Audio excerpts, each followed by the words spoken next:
Okay,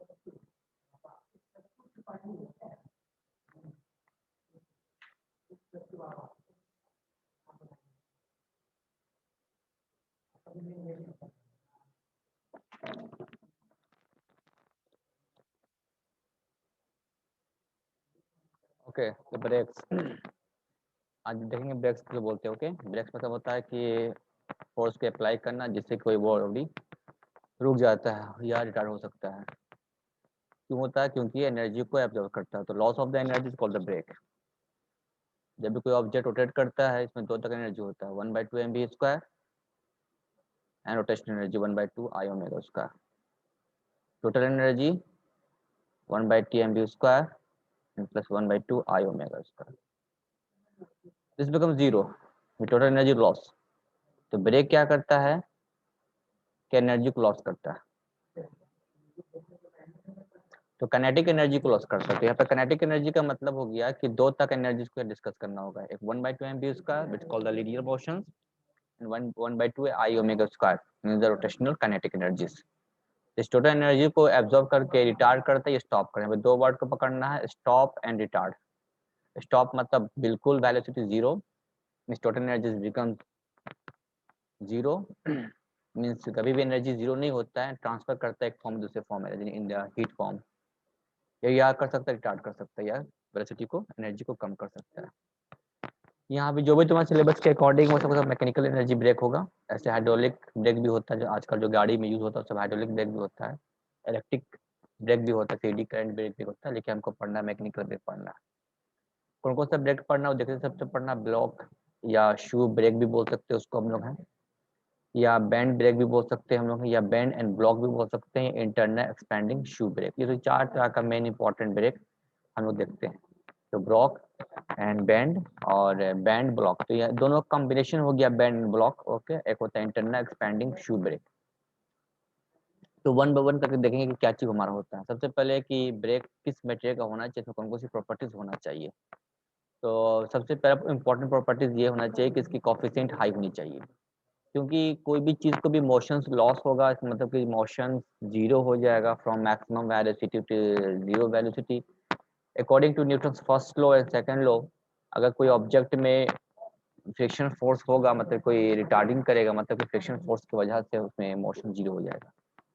तो मतलब कि जो मटेरियल का यूज करने वाले हैं उसका कोफिशिएंट ऑफ फ्रिक्शन हाई होना चाहिए, मतलब म्यू।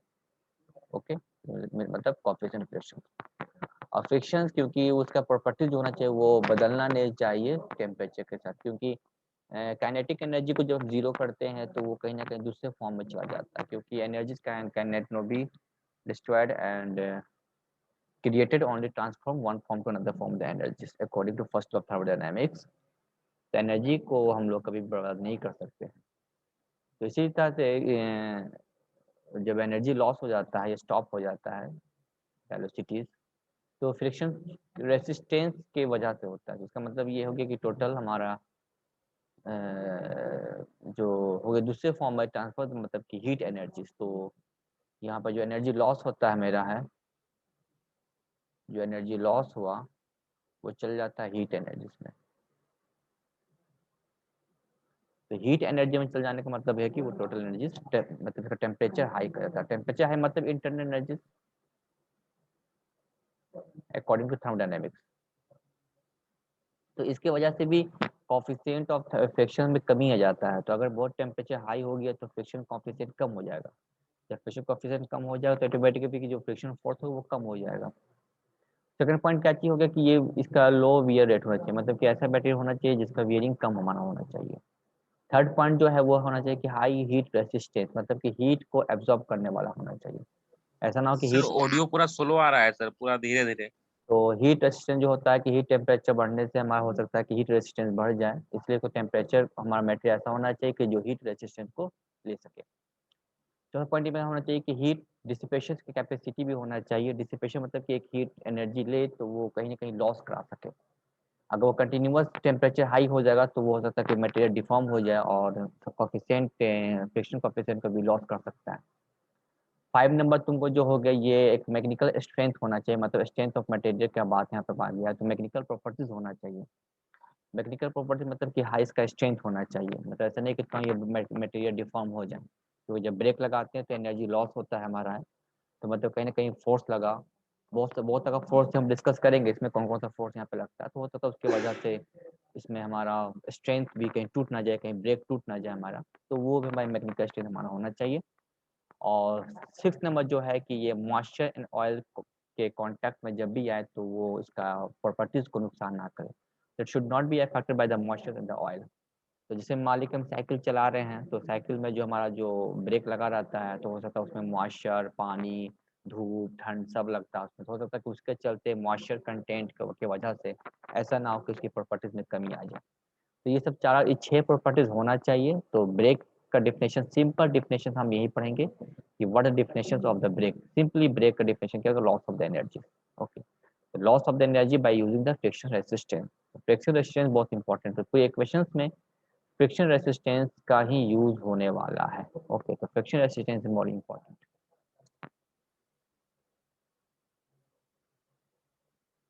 तो फर्स्ट टाइप का जो हम क्लासिफिकेशन देखेंगे वो हमारा होगा बैंड टाइप का, this is the band type. तो फर्स्ट हो गया बैंड टाइप ब्रेक।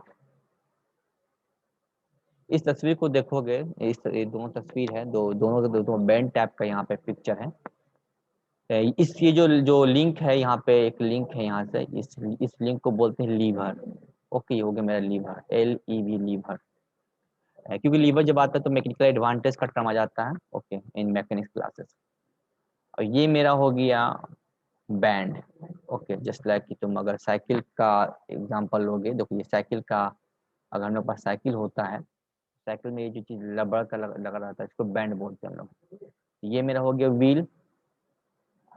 ओके, ये मेरा व्हील हो गया। और ये तुमको ब्रेक बैंड हो गया, इसको शू बोलते हैं। तो यहाँ पे दो वर्ड बोलते हैं, बैंड या शू। तो कभी बोलते हैं भाई शू खराब हो गया मेरा साइकिल का, तो शू या बैंड बोलते हैं। तो ये हमारा कोई एक पर्टिकुलर मटेरियल का बना रहता है। ओके, तो इसलिए इसके भी कॉस्ट मार्केट में अलग अलग मिलता है। किस तरह कॉस्ट, अगर कॉस्ट महंगा है, इसका मतलब है कि वो सारा जो प्रॉपर्टीज है उसको वो फुलफिल कर रहा है। तो ये 6 प्रॉपर्टीज होना चाहिए ताकि हमारा वो ब्रेक अच्छा से लॉन्ग टर्म तक चले और ये ब्रेक भी अच्छा लगे। तो ये बैंड टाइप का जो है, या शू टाइप का, ये हमारा तस्वीर है। तो कैसे फंक्शन काम करता है इसको देख लेते हैं यहाँ पे हम लोग। जैसे मान लो कि यहाँ पे पी फोर्स है। पी फोर्स का मतलब है कि हम ब्रेक कहीं से देते हैं, तो हम जो हमारा जो साइकिल होता है, तो साइकिल में हैंडल लगा रहता है। ओके, तो हम हैंडल से ब्रेक को देते हैं, तो यहाँ पे पी एफ फोर्स अप्लाई की हम लोग हैं। तो पी फोर्स अप्लाई जो हम देते थे, जैसे मान लो कि मेरा एक साइकिल हुआ, तब ये साइकिल में हम लोग जो हमारी ये जो चीज दिखा रहा वायर, ये वायर हैंडल के पास जाता है, तो फिर हैंडल पे हम फोर्स लगाते हैं पी। तो यहाँ पे जो मेरा लीवर है, ये lever in the term of the wire, तो यहाँ पे वायर के टर्म में लीवर वर्क होता है। ओके, तो यहाँ पे लीवर तुमको एक सॉलिड रिजिड बॉडी के टर्म में दिखाया गया। Okay, the resistant bodies, the P force applied, ये हो गया मेरा ब्लॉक बैंड। ओके, शू बोल सकते हैं। ये हो गया मेरा wheel. Okay, this part called the wheel.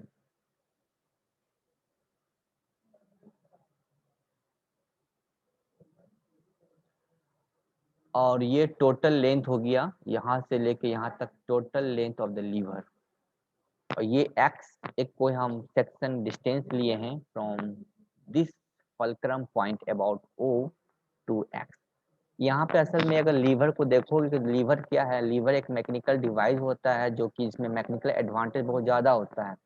जैसे बचपन में सी सौ गेम खेला करते थे, एक फल्क्रम पॉइंट होता था, एक चीज यहाँ पे कोई लड़का बैठ गया, कोई बच्चा यहाँ बैठ गया, तो इस तरह का सी सौ गेम होता था। तो just like it is called the lever. तो एक हाई लोड, एक यहाँ पे कम लोड। ओके, तो इस हिसाब से मोमेंट लगता था, moment about this point.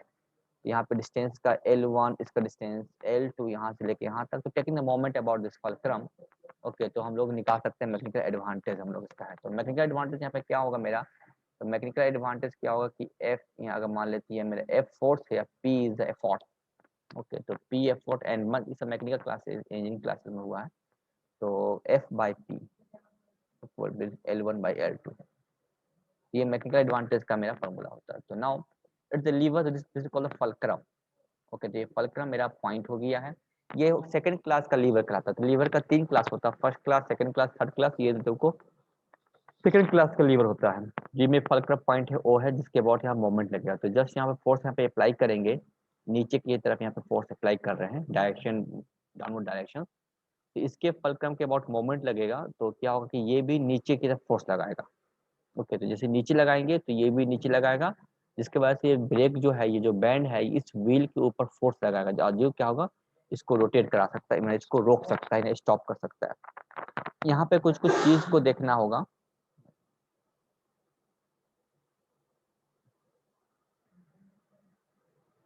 Total जो ब्रेक है, बैंड है, वो कितना एंगल ऑफ कांटेक्ट व्हील के साथ कांटेक्ट में है। तो ओके, कितना व्हील के साथ कांटेक्ट में है, वो हो गया 2 थीटा। 2 थीटा माना गया है, थीटा मान सकते हो, कहीं किताबों में थीटा भी होता है, उसको हाफ थीटा भी लेंगे इसको बाद में। तो 2 थीटा हो गया total angle of contact with the band. Okay, तो बैंड के साथ कितना इसका कॉन्टेक्ट हो गया। R is the radius of wheel. तो यहाँ पे जो P जो force applied the end of the lever, तो P एक फोर्स हो गया जो अप्लाई करेंगे हम लोग हैं। जितना फोर्स, ज्यादा फोर्स अप्लाई करेंगे तो ज्यादा ब्रेक लगेगा, कम फोर्स अप्लाई करेंगे तो कम ब्रेक लगेगा। अगर मुझे बिल्कुल स्टॉप करना है तो फोर्स का मैग्नीट्यूड ज्यादा अप्लाई करो। डिपेंड करता है कि तुम किस व्हीकल पर चल रहे हो, तुम्हारा क्या मैग्नीट्यूड है फोर्स का अप्लाई का, क्योंकि वो तो हम मुझे पता नहीं कि P का फोर्स का क्या वैल्यू होगा, वो depends on your situation and condition. Now Rn मतलब ये नॉर्मल फोर्स होगा pressing the brake block on the wheel. अब देखो यहाँ पे, क्योंकि जब यहाँ पे P लगाते हैं तो इसके वजह से यहाँ पे भी तुमको फोर्स लगेगा।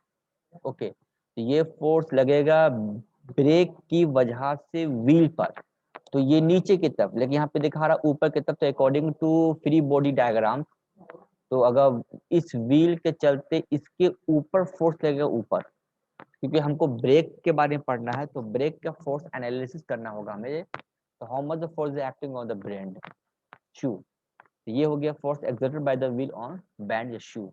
But how much the force exerted by the band on the wheel, just Newton third law के अकॉर्डिंग ये जस्ट इसके नीचे काम करेगा। तो ये नीचे का हम शो करेंगे, इसका मतलब हो गया कि force exerted by the band on the wheel, और यहाँ पे ऊपर की तरफ शो कर रहा है, इसका मतलब है कि force exerted by the wheel on the beam. तो देखो यहाँ पे ऊपर की तरफ फोर्स लगा रहा, मतलब ये इसका फ्री बॉडी डायग्राम बनेगा, फोर्स बॉडी डायग्राम बनेगा। R is the radius of the wheel, कुछ भी हो सकता है मेरा रेडियस, कितना बड़ा मेरा साइज है व्हील का, उस पे 2 थीटा क्या चाहिए, angle of contact surface of the block, कितना ब्लॉक से मेरा 2 थीटा कांटेक्ट में है, and coefficient of the frictions, ये तो मेरा coefficient of friction between the materials. तो ये मटेरियल और सरफेस, मतलब ये मटेरियल का कोएफिशिएंट और ये जो सरफेस है उसके बीच का कोएफिशिएंट कहलाएगा म्यू। एंड फाइनल जो यहाँ पे Ft है वो टेंजेंशियल ब्रेकिंग फोर्स है, टेंजेंशियल ब्रेकिंग फोर्स या friction force acting at the contact surface of the block and wheel. तो ये व्हील और बैंड के कॉन्टैक्ट के बीच का फोर्स है Ft। अब सवाल की Ft इधर क्यों लिखा था, how much the friction force.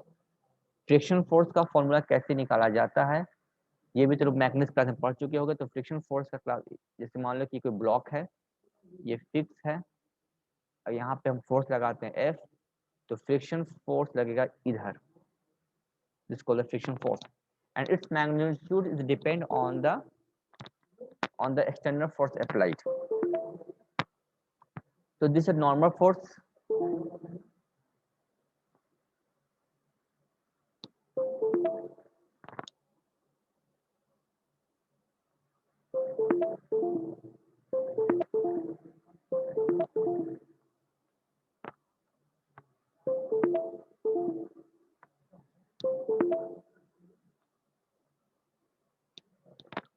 तो ये होगी normal reactions, and this normal reactions is depends on the इसका mg के अबाउट। ये फ्रिक्शन फोर्स है, बहुत सिंपल चीज है। तो फ्रिक्शन फोर्स हो जाएगा मेरा mu into n। Okay, friction force का formula mu into n, n मतलब normal reactions. This is tangential braking force. अब यहाँ पे इसका फोर्स का डायरेक्शन इधर, क्योंकि गौर करोगे कि इसका अगर रोटेशन तुमको क्लॉकवाइज डायरेक्शन है, तो फ्रिक्शन फोर्स तो इसका एंटी क्लॉकवाइज लगना चाहिए इधर, लेकिन इधर लगा के दिखाया गया है। ऐसा इसीलिए क्योंकि फिर से वापस चलते हैं बात पे, न्यूटन थर्ड लॉ पे। अगर ये रोटेशन इसका इधर कर रहा है, तो ये फोर्स इसके ऊपर लगेगा कितना, तो ये बैंड जो है इसके ऊपर फ्रिक्शन फोर्स तो क्रिएट कर रहा है, तुमको प्रोड्यूस कर रहा है बैंड, तो ये फ्रिक्शन फोर्स ये लगाएगा इधर दिस डायरेक्शन। लेकिन फोर्स क्योंकि हमें डिजाइन करना है बैंड के ऊपर है, तो इस बैंड के ऊपर फ्रिक्शन फोर्स का जैसे उल्टा ये हो गया Ft। ओके, तो Ft लगाकर तुमको इस डायरेक्शन में। तो टोटल हमें अब क्या करना है कि ये सारी चीज हो गया, अब find out that moment.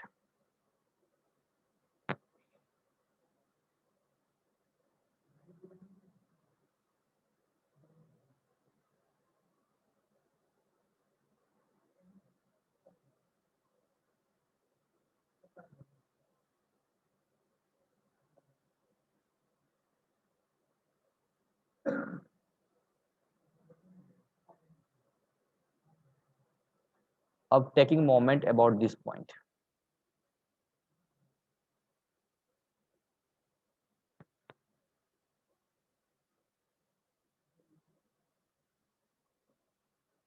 About the fulcrum O, तो ले लो P into L, this is the anti clockwise direction. तो एंटी क्लॉकवाइज को हम मान लेते हैं, सॉरी क्लॉकवाइज डायरेक्शन से तो पॉजिटिव मान लेते हैं। तो Ft, this Ft about this one. Okay, तो Ft इंटू इसके बाद मोमेंट क्या हो जाएगा मेरा 0, क्योंकि यहाँ पे कोई मेरा डिस्टेंस नहीं मेरा यहाँ पे है। Then normal reaction, this is the anti clockwise direction, तो ये हो गया मेरा R n into X. Okay, क्योंकि यहाँ पे x के अबाउट मेरा मोमेंट लग गया। ओके, अभी डिपेंड करता है मैं कितना यहाँ के x का डिस्टेंस हो सकता है। तो this is our normal reactions, and now how much the friction force? So normal reactions P into L into X, first equation. Second, normal reactions is calculated by the friction force. So how much the friction force acting? So Ft is the friction force, mu into N, and N this values. So friction force mu PL by X, the equation 2. So how much the braking torque? तो braking torque क्या होगा? Torque जो कि break लगा सकता है, braking torque हो जाएगा मेरा दिस फ्रिक्शन फोर्स, इसका जो मैग्नीट्यूड हो गया Ft। ओके, दिस Ft हो गया मेरा, एक मेरा फ्रिक्शन फोर्स हो गया Ft इंटू R। ओके, तो braking torque Ft into R, तो P into L into X into R, ये तुमको निकल गया formula. Okay, total braking torque, ये मेरा टॉर्क लगा इसके ऊपर। ओके, यहाँ पे एक केस बहुत इंपॉर्टेंट है, क्योंकि यहाँ पे यह जो फल्क्रम है, फल्क्रम का जो पॉइंट है ऑफ फ्रिक्शन फोर्स का जो एक्शन ऑफ लाइन है वो एक ही एक्सिस पे कोइंसाइड करेगा। जैसे कि ये चीज फ्रिक्शन फोर्स ये इधर क्यों लगा? Depend on the direction of that wheel. तो व्हील का डायरेक्शन जिधर होगा उधर ही तुमको फ्रिक्शन फोर्स दिखा देना in the case of the band brake. तो ब्रेक वाले केस में ये बहुत इजी हो जाएगा समझना कि कैसे हम लोग इसको बनाते हैं। तो बस डायरेक्शन जिधर होगा उधर तुमको फ्रिक्शन फोर्स लगा देना है। इस केस में फ्रिक्शन फोर्स का जो डायरेक्शन होगा वो फल्क्रम के एक्शन ऑफ लाइन पे कोइंसाइड करेगा। लेकिन कभी कभी ऐसा केस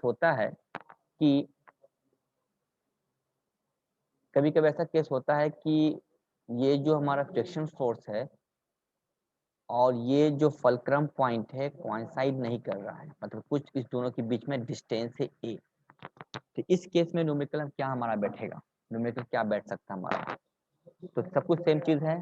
टोटल फोर्स यहाँ पे अप्लाई किया गया P, यहाँ से गया है टोटल लेंथ L, X कोई भी पार्टिकुलर डिस्टेंस है, फल्क्रम से लेकर नॉर्मल रिएक्शन जो लगा है उसके बीच की दूरी, टू थीटा जो एक एंगल ऑफ कांटेक्ट है।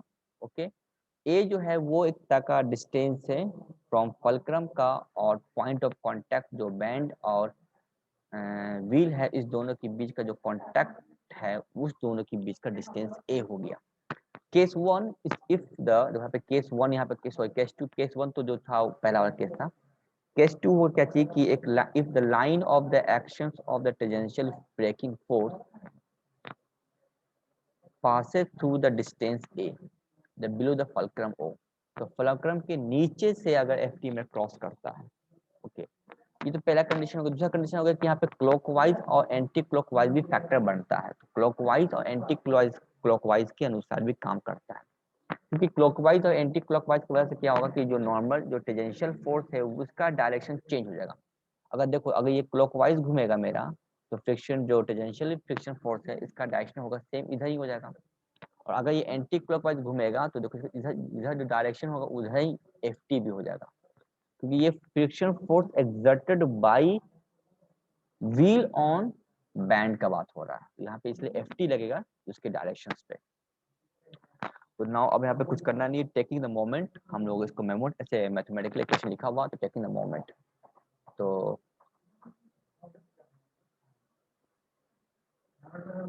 टेकिंग मोमेंट अबाउट फल्क्रम,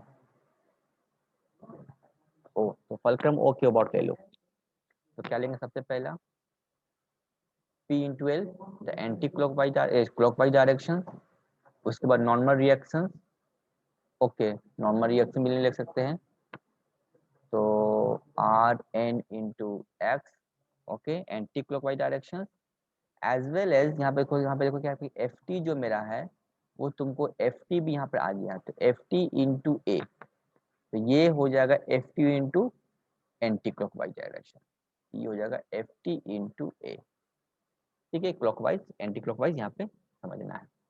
उसके बाद now this F T is how can you calculate the ft, तो ft is a tangential force मतलब friction force, it mu into rn, तो normal reaction जो यहाँ पे निकलता है दिस वैल्यू तो यहाँ पे पुट कर देते हैं, तो p into l rn into x plus mu rn into a, तो p into r यहाँ पे r n into x by mu into a, तो यहाँ पे मेरा R N is calculated P into L X बराबर म्यू ए, ये question निकल गया। अगर हम लोग बात करेंगे कि अगर फ्रिक्शन फोर्स एंटी क्लॉकवाइज घूमता है तो क्या हो सकता है, तो एंटी क्लॉकवाइज के लिए क्या होगा मैं moment, for the anti clockwise direction, okay anti clockwise direction के लिए क्या होगा, तो जब सेम फॉर्मूला यहाँ पे पुट करेंगे सिर्फ डिफरेंस होगा नेगेटिव का, क्योंकि वो मोमेंट मेरा कहीं क्लॉकवाइज भी लग सकता है और एंटी क्लॉकवाइज कैसे भी ये तो दिखा देते हैं यहाँ पे,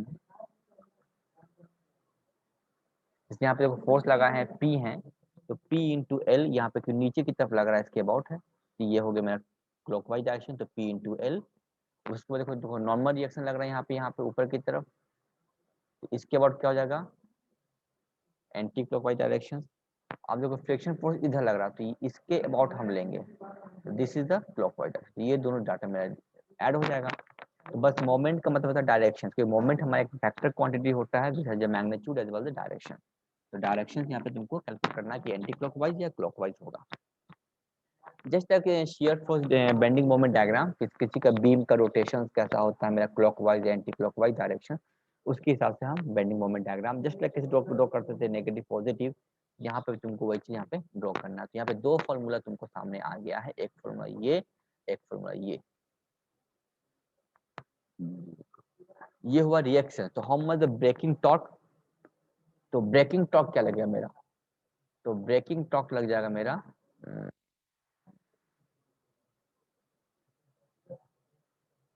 ब्रेकिंग टॉर्क लगेगा मेरा, ब्रेकिंग मतलब रोकने वाला टॉर्क, क्योंकि टॉर्क का मतलब होता है रोटेशन, तो इस टॉर्क को रोकने के लिए हमें भी एक टॉर्क देना पड़ेगा उल्टा, तो ब्रेकिंग टॉर्क, इसका फॉर्मूला होगा T into F T into R, tangential force into R, और टेंजेंशियल फोर्स कैसे होता है mu into R N into R, और ये कहाँ से निकाल, ये निकाले यहाँ से, इसको पुट कर देते हैं, तो mu P L X mu A by R, this is the breaking torque,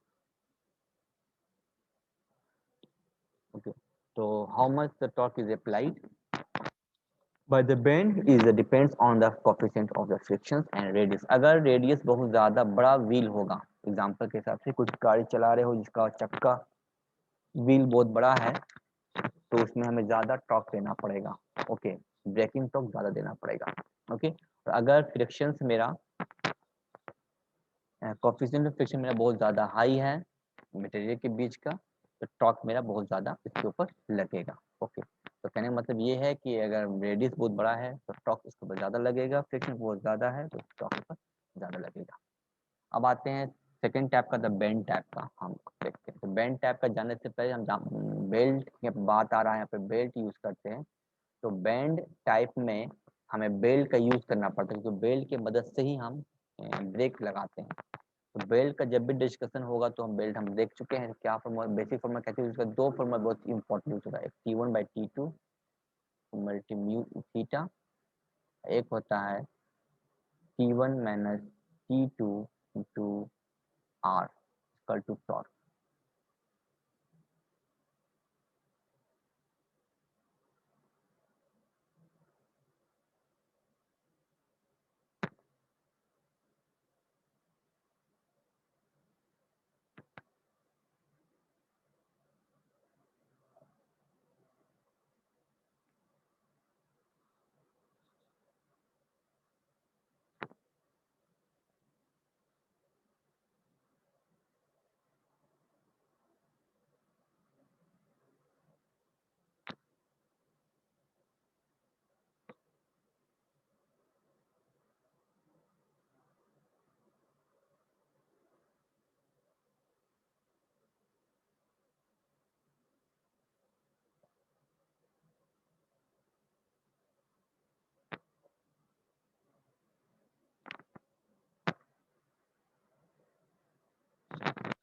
This is formula T1/T2 is equal to this and this value.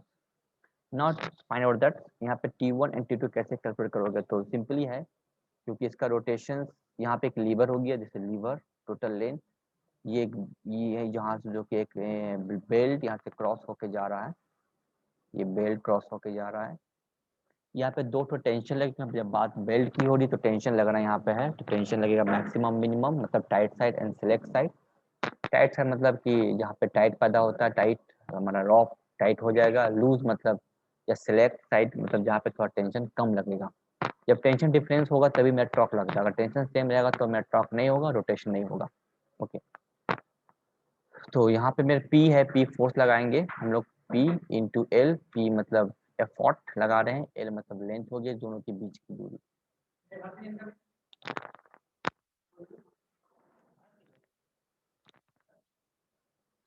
यहाँ पॉइंट C हो गया, यहाँ पॉइंट B हो गया, ये मेरा सेंटर हो गया व्हील का, इसका रेडियस हो गया R। ओके, अब यहाँ पे टेंशन T1 और T2 है, मैं दो टेंशन मेरे यहाँ पे यूज होने वाला है, ठीक है ना। तो T1 एंड T2 टेंशन यहाँ पे यूज होगा मेरा।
Not taking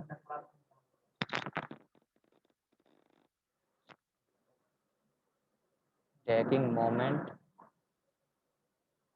about fulcrum point O। Okay, तो मोमेंट मतलब P इंटू एल, तो P इंटू एल यहाँ पे हो जाएगा anti clockwise direction, P into L about this point, then T1 into B, क्योंकि T2 इसके तो अबाउट मेरा जीरो हो जाएगा, क्योंकि मैं टेंशन यहाँ से पास हो रहा तो मैं T2 मेरा जीरो हो जाएगा। ओके, तो ये मेरा इक्वेशन आ जाएगा, very simple equation, P into L by tension. So then tension T1 is calculated by the P into L by B, the first equation. The second equation can be calculated by the from this equation T1 by T2 equal to mu into theta. तो यहाँ पे तुम्हारा T2 निकल जाएगा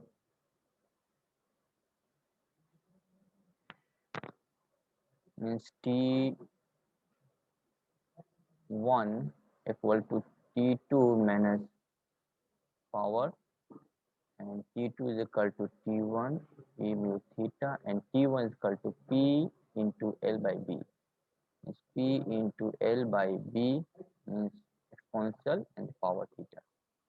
ये निकल जाएगा मेरा T2. How much the breaking torque?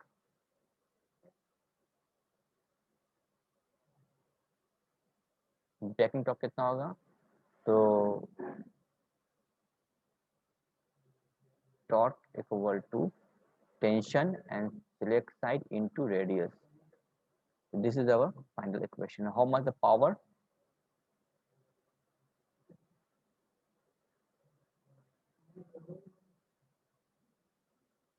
T1 by T2 into velocities. ये में निकल गया power develop.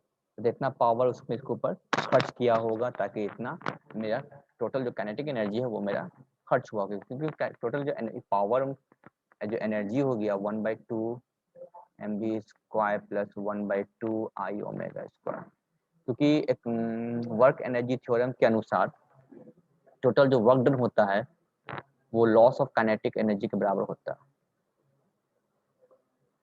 Initial and final velocities. So this is work done according to work energy theorem. Work theorem. Work energy theorem. Total loss of the kinetic energy is equal to work done.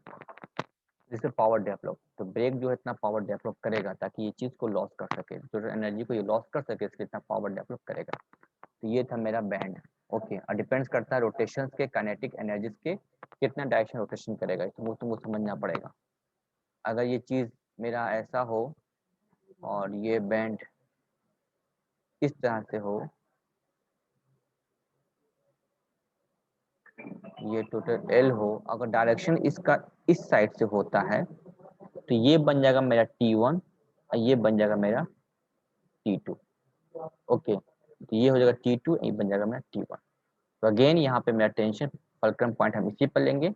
इस case में मेरा T2 calculate हो जाएगा. T1 क्योंकि T1 मेरा इसके about of fulcrum लेंगे तो 0 हो जाएगा. तो ये मेरा होगा, और इसका डायरेक्शन हम P ऊपर की तरफ इसलिए लगा है कि जब ऊपर की तरफ जाएगा मेरा चीज तो ये चीज ये इधर जाएगा, ये जाएगा नीचे की तरफ, क्योंकि फुलक्रम पॉइंट है तो ये कस के इसको दबाएगा. ओके, तो यहाँ पे फ्रिक्शन फोर्स लगेगा तुमको इधर. ओके, तो यहाँ फ्रिक्शन फोर्स कंप्लीट करेगा तुमको इधर.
अब आते हैं इंटरनल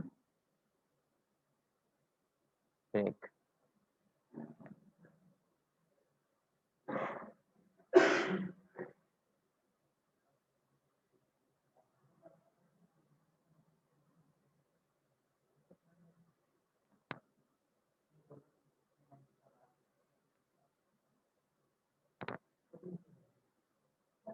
इसको नेक्स्ट डे में देखेंगे.